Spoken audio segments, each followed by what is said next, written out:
తెలంగాణ ప్రభుత్వం ప్రతిష్టాత్మకంగా ఏర్పాటు చేసిన తెలంగాణ యూనివర్సిటీ సమస్యలకు నిలయంగా మారింది. కనీస మౌలిక వసతులు కూడా లేకపోవడంతో విద్యార్థులు రోడ్డున పడ్డారు. పుష్కర కాలం దాటినా యూనివర్సిటీలో అభివృద్ధి మాత్రం జరగలేదు.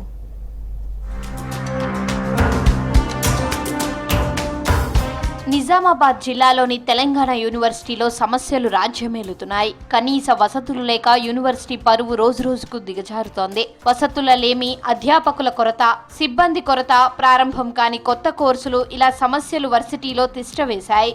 వర్సిటీ ఆవిర్భావం నుంచి ఇప్పటి వరకు అధోగతే తప్ప పురోగతి లేకుండా పోయింది. వీసీలు, రిజిస్ట్రార్లు మారినా, ఎన్ని ప్రభుత్వాలు వచ్చినా వర్సిటీ రాత మాత్రం మారడం లేదు. సమస్యల పరిష్కారం కోసం త్వరలోనే ఆందోళన బాట పట్టేందుకు సిద్ధమవుతున్నారు విద్యార్థులు. తెలంగాణ విశ్వవిద్యాలయం అనేది ఈరోజు సమస్యల నిలయంగా ఉన్నది. ఎందుకంటే రాష్ట్రంలో 3వ అతిపెద్ద ప్రభుత్వ రంగ విశ్వవిద్యాలయం తెలంగాణ. ఇందులో విద్యార్థులు అనే వాళ్ళు పేద మధ్యతరగతి విద్యార్థులు ఉంటారు. ప్రభుత్వం ఇవన్నీ దృష్టిలో తీసుకొని విశ్వవిద్యాలయంలో కనీస వసతులను విద్యార్థులకు కల్పించాలని కోరుకుంటున్నాం. విశ్వవిద్యాలయంలో ఈసీ మెంబర్స్ కానీ, అటు పాలక మండలి సభ్యులు కానీ, అదేవిధంగా రిజిస్టర్ వీసీ గారు వీళ్ళంతా యూనివర్సిటీ సమస్యలపైన ఒక రివ్యూ మీటింగ్ కండక్ట్ చేసి రానున్న నూతన విద్యా సంవత్సరానికి విద్యార్థులకు ఉపయోగకరంగా ఎటువంటి ఇబ్బందులు లేకుండా విశ్వవిద్యాలయాన్ని తీర్చిదిద్దుతారని మేము కోరుకుంటున్నాం. తెలంగాణ వర్సిటీ ఏర్పడి దశాబ్దన్నర గడిచిపోయినా ఇంకా సమస్యలతోనే సావాసం చేస్తోంది. ఈ వర్సిటీ పేరు చెబితే చాలు వివాదాలే గుర్తొస్తాయి. అంతలా ఏదో ఒక వివాదంతో తరచూ వార్తల్లోకి ఎక్కుతోంది. పుష్కర కాలం దాటినా ఇప్పటికీ వర్సిటీలో ఇంజనీరింగ్ కోర్సు లేదంటే ఆశ్చర్యం కలగక మానదు. ఇక సౌకర్యాల మాట చెప్పనక్కర్లేదు. విద్యార్థులకు సరిపడా వసతి గదులు లేక ఏళ్లుగా అవస్థలు పడుతున్నారు. వసతి గృహాల్లో సమస్యలైతే చెప్పలేనివిగా మారిపోయాయి. టాయిలెట్స్, బాత్రూమ్స్, క్వాలిటీ ఫుడ్ వంటి సమస్యలు నిత్యకృత్యంగా మారాయి. ఈ తెలంగాణ యూనివర్సిటీలో కొత్త కోర్సులను ఏర్పాటు చేయకుండా పాత కోర్సులనే మీదనే నడిపిస్తూ ఉన్నారు. అదేవిధంగా యూనివర్సిటీలో క్రీడలకు సంబంధించి యూనివర్సిటీలో ఒకే ఒక గ్రౌండ్ ఏర్పాటు చేశారు. ఇంకో గ్రౌండ్ కూడా ఏర్పాటు చేయాల్సిన అవసరం ఉంది. ఎవరైనా బయట నుంచి విజిటింగ్కి వస్తే యూనివర్సిటీకి అసలు ఈ యూనివర్సిటీ అనేది మూతపడబోతుందా అన్నట్టుగా ఉంది. కొత్త డిపార్ట్మెంట్స్ అనేవి ఇంట్రడ్యూస్ చేస్తే, కోర్సులు ఇంట్రడ్యూస్ చేస్తే అలా అయినా ఇక్కడ స్టూడెంట్స్ అనే వాళ్ళది అంటే ఫోకస్ అనేది యూనివర్సిటీ మీద పడుతుంది. అంతేకాకుండా వీసీస్ రావడము, మళ్ళీ వాళ్ళు ఏదో ఒక దౌర్జన్యానికి పాల్పడడం, వాళ్ళు వెళ్ళిపోవడం అలా జరుగుతుంది. సరిగ్గా వీసీస్ ఫెసిలిటీస్ సరిగ్గా ఇక్కడ ఉండదు. వాళ్ళు ఇప్పుడు రాబోయే వీసీ అయినా ఇప్పుడు కొత్తగా వీసీ ఇక్కడ రాబోతున్నారు. వాళ్ళైనా కొంచెం దీనిపైన కొంచెం ఫోకస్ చేసి యూనివర్సిటీ డెవలప్ చేస్తారని కోరుకుంటున్నాము. తెలంగాణ యూనివర్సిటీ నిజామాబాద్ జిల్లా డిచ్పల్లికి సమీపంలో 5 కిలోమీటర్ల దూరంలో ఉంటుంది. డిచ్పల్లి నుంచి ఎలాంటి రవాణా సౌకర్యం లేదు. దీంతో రాష్ట్రంలోని వివిధ ప్రాంతాల నుంచి ఇక్కడికి వచ్చే విద్యార్థులు రవాణా సౌకర్యం కోసం తీవ్ర అవస్థలు పడాల్సి వస్తోంది. వర్సిటీ వసతి గృహంలో ఉండే విద్యార్థులకు అత్యవసరంగా ఏదైనా ఆరోగ్య సమస్య వస్తే 20 కిలోమీటర్ల దూరంలోని నిజామాబాద్ జిల్లా కేంద్రమే దిక్కు.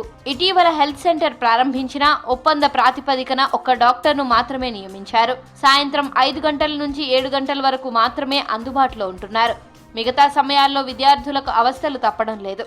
2019 ఫిబ్రవరిలో క్యాంటీన్ నిర్మాణం పూర్తి చేసినా ఇప్పటికీ ప్రారంభం కాలేదు. రోజువారీ అవసరాలకు సైతం డిచ్పల్లికి వెళ్లాల్సిన దుస్థితిలో విద్యార్థులున్నారు.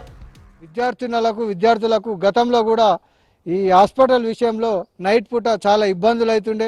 మేము కూడా డిచ్పల్ నుంచి ఆటో తీసుకొని వచ్చి తీసుకోే పరిస్థితి ఏర్పడిండే స్టార్టింగ్లో. ఇప్పుడు హాస్పిటల్ అయింది కానీ అందులో సరైన డాక్టర్, వైద్యుడు లేకపోవడం చాలా బాధాకరం. కాబట్టి ఇంతమంది విద్యార్థులు చదువుతున్న ఈ విజ్ఞాన కేంద్రంలో ఒక డాక్టర్, ఎంబీబీఎస్ డాక్టర్ని ఉంచాలని చెప్పేసి మేము డిమాండ్ చేస్తున్నాం.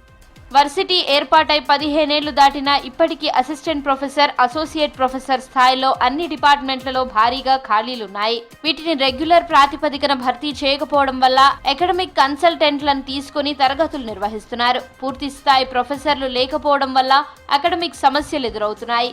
ఉన్న రెగ్యులర్ ప్రొఫెసర్లు సగం మంది స్థానికంగా ఉన్నా మిగతా వారు హైదరాబాద్ నుంచి వచ్చిపోవడం వల్ల పాలన గాడి తప్పింది.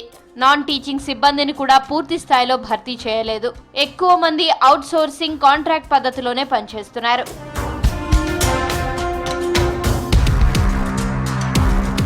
ఇక యూనివర్సిటీ హాస్టల్లో పరిస్థితులు మరీ దారుణంగా ఉన్నాయి. హాస్టల్ గదులకు తలుపులు పగిలిపోయాయి. విద్యార్థినులకు ఒకే హాస్టల్ భవనం ఉంది. 500 మందికి 80 గదులు మాత్రమే ఉన్నాయి. ఉన్న గదులు అస్సలు సరిపోని పరిస్థితి ఉంది.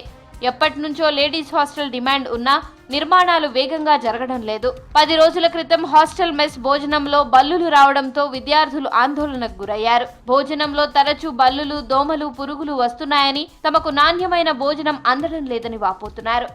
2006లో ఏర్పడిన తెలంగాణ యూనివర్సిటీ గత 18 సంవత్సరాలు గడుస్తున్నప్పటికీ కూడా అనేక సమస్యలకు నిలువుగా మన తెలంగాణ యూనివర్సిటీ చూస్తున్నాం. గర్ల్స్ హాస్టల్లో 800 మంది విద్యార్థినులు నిరంతరం ఉంటారు. కానీ కేవలం ఒక్క రూమ్కి 8 మంది చొప్పున అసలు చెప్పుకోని విధంగా వాళ్ళు ఇబ్బంది పడతారు. ఈ విషయాన్ని అనేక వీసీ దృష్టికి తీసుకెళ్ళినాం, రిజిస్టర్ దృష్టికి తీసుకెళ్ళినప్పటికీ కూడా ఇప్పటికి కూడా ఆ సమస్య తీరలేదు.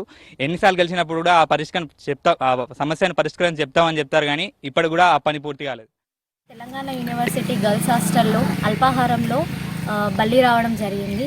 ఇంతకు ముందు కూడా ఫుడ్లో పురుగులు అట్లాంటివి రావడం జరిగింది. ఇంతకుముందు కూడా మేము ఫిర్యాదు చేసినప్పటికీ కూడా ఎటువంటి రెస్పాండ్ రాలేదు, ఎటువంటి కఠిన చర్యలు తీసుకోలేదు.